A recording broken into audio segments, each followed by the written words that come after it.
Hello everyone, welcome to engineering Angan. তো আজকের lecture ভিডিওতে আমরা শুরু করতে যাচ্ছি আমাদের নতুন একটা প্লেলিস্ট, মেশিন লার্নিং এর প্লেলিস্ট। তো এই মেশিন লার্নিং এর প্লেলিস্টে তোমরা একদম বেসিক থেকে শুরু করে কিছু অ্যাডভান্সড জিনিসপত্র পর্যন্ত জানতে পারবা। তো আশা করি এই প্লেলিস্টের সবগুলো ভিডিও তোমরা দেখবা, যাতে তোমরা একদম মেশিন লার্নিং সম্পর্কে বিস্তারিত জানতে পারো। তো এই মেশিন লার্নিং বিষয়টা যে শুধুমাত্র আমাদের একাডেমিক পড়াশোনার জন্য, ব্যাপারটা এরকম নয়, বরং তোমার একটা বাস্তব জীবনের একটা প্রযুক্তি। যেমন তোমার ইউটিউব, নেটফ্লিক্স কিংবা গুগলের মতো প্ল্যাটফর্ম প্রত্যেক দিন এই মেশিন লার্নিংটা ব্যবহার করে যাইতেছে। তাই তোমরা যদি মনোযোগ দিয়ে এই বিষয়গুলো দেখো, তাইলে তোমরা মেশিন লার্নিং সম্পর্কে সবকিছুই জানতে পারবা। তো চলো শুরু করা যাক। এই প্লে লিস্টের আমাদের প্রথম ভিডিও, ইন্ট্রোডাকশন। আজকে আমরা ইন্ট্রোডাকশন পার্ট নিয়ে কথা বলবো।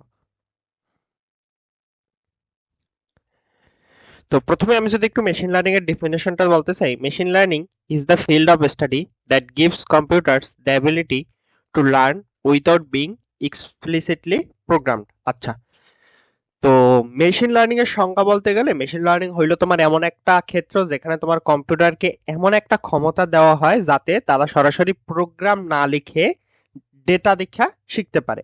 কি করা হয় তাকে? মেশিন লার্নিং হলো কম্পিউটার বিজ্ঞানের এমন একটা শাখা যা তোমার কম্পিউটারকে ডেটা থেকে শিখা, নিজে নিজে সিদ্ধান্ত নিতে সক্ষম কইরা গইরা তোলে। তো সহজ ভাষায় বলতে গেলে, ধরো যে সময় একটা বাচ্চা শিশু জন্মগ্রহণ করে, একটা চাইল্ড যে সময় জন্মগ্রহণ করে, তখন কেউ কিছু কি চিনে? কিছু চিনে না। তো ও যখন দেখে যে ওকে যখন শেখানো হয় যে এইটা তোমার মা, ও তখন সেটা চিনে, মা। তারপর যখন ওকে ফল দেখাই বলা হয় এটা দেখো, এটা হচ্ছে একটা অ্যাপেল, তখনও চিনতে পারে যে এটা অ্যাপেল। ওকে কয়েকবার দেখাইতে হয়, যে বারবার বলতে হয় যে দেখো এটা অ্যাপেল, এটা অ্যাপেল, তারপরও ব্যাপারটা গিয়া চিনতে পারে।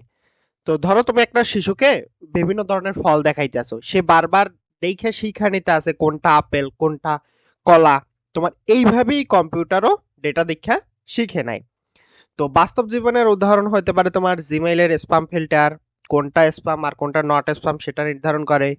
ইউটিউবের ভিডিও রেকমেন্ডেশন, তুমি যে ইউটিউবে ঢুকলেই তুমি যেই টাইপের ভিডিও দেখো ওই টাইপের ভিডিওগুলো যে সামনে চলে আসে, এটাও এমএল এর কাজ। তারপর ব্যাংকের ক্রেডিট কার্ডে ফ্রড ডিটেকশন, এটাও তোমার এমএল এর কাজ। তো এখন আমরা দেখবো traditional programming versus machine learning. তো এর কম্পারিজনটা আমরা কি আছে সেটা দেখে নেব। তো আমাদের ট্রেডিশনাল প্রোগ্রামে কি হয়? তো ইনপুট হিসেবে আমরা দেই ডাটা আর প্রোগ্রাম, আর প্রসেস ম্যানুয়ালি কোড করতে হয় আমাদের, আর আমরা পাই এটার রেজাল্ট পাই। তারপর আমরা, তো প্রচলিত প্রোগ্রামিং আমরা কি করি, নিজের হাতে কোড লেখা দেই বা নিয়ম লেখা দেই। যেমন ধরো তুমি একটা ক্যালকুলেটর বানাইতে চাইতেছো, এখন আমরা কি করি, কোড লেখা দেই যে যদি ইউজার 2 + 2 চাপে তাইলে অ্যান্সার মাস্ট বি আসবে কত, 4। এইখানে তোমার সবকিছুই মানুষের হাতে লেখা থাকে। আর মেশিন লার্নিং এ কি হয়, ইনপুট হিসেবে পায় ডাটা প্লাস হচ্ছে ডিজায়ার্ড আউটপুট, আর প্রসেস হচ্ছে তোমার লার্নিং অ্যালগোরিদম জেনারেটস দা প্রোগ্রাম, আর আউটপুট হিসেবে পাই আমরা লার্নড প্রোগ্রাম। মেশিন লার্নিং এ আমরা শুধুমাত্র কি করি, ডেটা আর ওই কাঙ্ক্ষিত আউটপুটটা দেই। অ্যালগোরিদম কি করে, নিজে নিজে শিক্ষা নেয় কিভাবে ইনপুট থেকে আউটপুটটা আসবে। তো উদাহরণ হিসেবে বলতে পারি, আমরা তোমার ট্রেডিশনাল প্রোগ্রামিং এ ট্রাফিক সিগন্যাল কন্ট্রোল করতে হইলে আমরা কি করি, নিয়ম লিখে দিই। ট্রেডিশনাল প্রোগ্রামিং এর ক্ষেত্রে বলা যায় যে, উদাহরণ হিসেবে বলা যায় যে আমরা যদি ট্রাফিক সিগন্যাল কন্ট্রোল করতে হয় তাইলে আমরা কি করি, একটা নিয়ম লিখে দিই। আর মেশিন লার্নিং কি করে, ট্রাফিকের তোমার ডেটা দিয়ে মডেলকে শেখানো হয় যে কখন তোমার লাল হবে ট্রাফিক সিগন্যাল, কখন সবুজ হবে সিগন্যাল। তো ওই অনুযায়ী ও পরে কাজ করতে পারে। তাইলে আমরা কি বুঝলাম, আমাদের ট্রেডিশনাল সিস্টেমে যদি আমরা একটা ট্রাফিক সিগন্যাল বানাইতে চাই, তাইলে কি হবে, ধরো এখানে ট্রাফিক সিগন্যাল আমরা বানাইলাম। এখন ট্রেডিশনাল সিস্টেমে বানাইতে হলে কি হবে, ট্রাফিক সিগন্যাল কন্ট্রোল করতে হলে আমাদের নিয়ম লিখে দিতে হবে। আর যদি মেশিন লার্নিং ইউজ করি আমরা, তাইলে ট্রাফিকের তোমার ডাটা দিয়ে মডেলকে শিখাইতে হবে যে কখন লাল আর কখন সবুজ সিগন্যালটা দিতে হবে। তো এই হলো তোমার ট্রেডিশনাল প্রোগ্রামিং আর মেশিন লার্নিং এর মধ্যে পার্থক্য। তো এরপর আমরা একটা হায়ারার্কি দেখে নেব, এর রিলেটেড যে ফিল্ডগুলো আছে সেগুলো। আমরা একটা ছবি দেখতে পাইতেছি। তো প্রথমেই আমরা দেখতে পাইতেছি একদম উপরে আছে আমাদের আর্টিফিশিয়াল ইন্টেলিজেন্স, তারপর আছে আমাদের মেশিন লার্নিং, তারপর আছে আমাদের ডিপ লার্নিং। তো এই হায়ারার্কিটা আমরা একটু দেখে নেব। তো প্রথমে আমরা যদি আর্টিফিশিয়াল ইন্টেলিজেন্স নিয়ে কথা বলতে চাই, এটা একটা broad field focused on creating intelligent machine. Artificial intelligence হলো তোমার ইন্টেলিজেন্ট মেশিন তৈরি করার একটা বিস্তর ক্ষেত্র। আর মেশিন লার্নিং কি, subset of AI that enable systems to learn from data. আর এআই এর সাবসেট তোমার হলো মেশিন লার্নিং। এআই এর সাবসেট হলো তোমার মেশিন লার্নিং, যা তোমার ওই ডেটা থেকে শিখতে সক্ষম। আর ডিপ লার্নিং কি? Subset of ML using neural network with many layers. আচ্ছা, আর এমএল এর তোমার সাবসেট হলো যে তোমার ডিপ লার্নিং, যেখানে তোমার বহু স্তরের নিউরাল নেটওয়ার্ক ব্যবহার করা হয়। তো আমরা ধরতে পারি তোমার এআই হলো একটা বড় একটা ছাতার মতো, সেই ছাতার নিচে আছে আবার আমাদের মেশিন লার্নিং।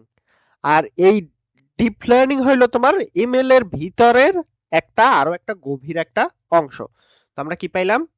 আমাদের এআই হইছে যে একটা বড় একটা ছাতার মতো, আর এমএল হলো ওই ছাতার নিচে একটা অংশ, আর ডিএল হলো এমএল এর ভিতর আরো গভীর একটা অংশ।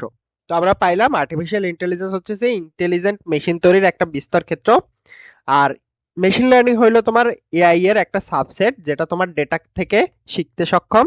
কোনো কিছু আমরা ডেটা দিলে সেটা থেকেও শিখতে পারে। আর ডিপ লার্নিং হইলো তোমার মেশিন লার্নিং এর সাবসেট, যেখানে তোমার বহু স্তরের নিউরাল নেটওয়ার্ক ব্যবহার করা হয়ে থাকে। তো এই ছিল মূলত এই হায়ারার্কিটা। তো এখন আমরা এই প্রত্যেকটা টপিক আমরা আলাদা আলাদা ভাবে দেখব।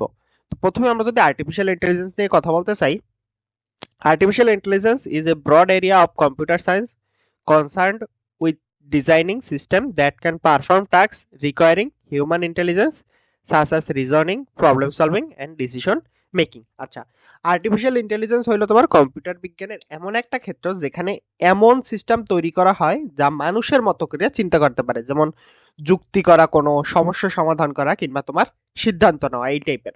তো রিয়েল লাইফ সিস্টেম কি? Rule based expert system, automated traffic signal control system, game playing programs, তারপর logic based calculator and scheduling system, এগুলা। তো সহজ ভাষায় যদি আমরা বলতে চাই, AI enables machine to behave intelligently. AI মানে হলো তোমার মেশিনকে বুদ্ধিমান করে তোলা। এআই মানে কি? এআই মানে হলো মেশিনকে বুদ্ধিমান করে তোলা। তো এরপর আমরা দেখবো আমাদের মেশিন লার্নিং। তো মেশিন লার্নিং নিয়ে যদি আমি কথা বলছি, আবার একটু বলে দেই। Machine learning is a subset of artificial intelligence that enables system to automatically learn patterns from data and improve their performance without being explicit programming। আচ্ছা, তো মেশিন লার্নিং হলো তোমার এআই এর একটা সাবসেট, যেখানে তোমার সিস্টেম ডেটা থেকে স্বয়ংক্রিয়ভাবে শিখে নেয় এবং সময়ের সাথে সাথে ও আরো ভালো করে উন্নতি করে। ওকে বাহির থেকে কোনো প্রোগ্রাম করা লাগে না। তো এর উদাহরণ কি? বাস্তব উদাহরণ হলো তোমার ইমেল স্প্যাম ক্লাসিফিকেশন সিস্টেম, তারপর রেকমেন্ডেশন সিস্টেম নেটফ্লিক্স, ইউটিউবের, তারপর credit card fraud detection system, তারপর customer behaviour prediction in e commerce. তো ই কমার্সে কাস্টমার বিহেভিয়ার প্রেডিকশনও এই এমএল করে থাকে। তো সহজ ভাষায় বলতে গেলে কি হয়? ML allows machines to learn from data and experience. ML হলো এমন একটা টেকনিক যা মেশিনকে অভিজ্ঞতা থেকে শিখতে দেয়। এমএল হলো এমন একটা টেকনিক যা মেশিনকে অভিজ্ঞতা থেকে শিখতে দেয়। এরপর আমরা কথা বলবো ডিপ লার্নিং নিয়ে। তো ডিপ লার্নিং কি? Deep learning is a specialized subset of machine learning that uses multi-layered artificial neural networks to model complex patterns in large scale data। আচ্ছা, তো ডিপ লার্নিং হইলো তোমার মেশিন লার্নিং এর একটা বিশেষ সাবসেট, যেখানে তোমার বহু স্তরের একটা নিউরাল নেটওয়ার্ক ব্যবহার করে জটিল ডেটা বা প্যাটার্ন শেখানো হয়। তো এই নিউরাল নেটওয়ার্ক নিয়ে আমরা একটা বিস্তারিত নিউরাল নেটওয়ার্ক কি, কিভাবে কাজ করে, সব নিয়ে আমরা একটা বিস্তারিত নিউরাল নেটওয়ার্কের ভিডিও আসবে আমাদের এই পরের ভিডিওটাই। তো ওই ভিডিওটা দেখলে তোমরা নিউরাল নেটওয়ার্ক সম্পর্কে একদম বিস্তারিত জানতে পারবা। তো এর বাস্তব উদাহরণগুলো কি কি? Facial recognition system, autonomous vehicle, speech recognition and voice assistance, medical image analysis ইত্যাদিগুলো হচ্ছে এর বাস্তব উদাহরণ। তো সহজ ভাষায় বলতে গেলে DL enables machines to learn complex representation similar to the human brain. তো ডিএল হলো মানুষের মস্তিষ্কের মতো কাজ করে, স্তর স্তরে নিউরাল নেটওয়ার্ক দিয়ে জটিল বিষয় ও শিক্ষা নেয়। তো আজকে আমরা কি শিখলাম? এআই একটা বড় ক্ষেত্র, এমএল হলো তার ভিতরে একটা অংশ, আর ডিএল হলো এমএল এর ভিতরে আরো একটা গভীর অংশ। ট্রেডিশনাল প্রোগ্রামিং এ মানুষ নিয়ম লিখে দেয়, কিন্তু মেশিন লার্নিং এ মেশিন নিজে শিখে নেয়। তো বাস্তব জীবনে আমরা প্রত্যেকদিন এই প্রযুক্তিগুলা ব্যবহার করে আসতেছি। তো এই ছিল মূলত আজকে আমাদের ইন্ট্রোডাকশন ভিডিও। আমাদের ভিডিওগুলো ভালো লাগলে অবশ্যই চ্যানেলটিকে সাবস্ক্রাইব করে আমাদের সাথেই থাকবেন। দেখা হবে পরবর্তী কোনো ভিডিওতে। ধন্যবাদ।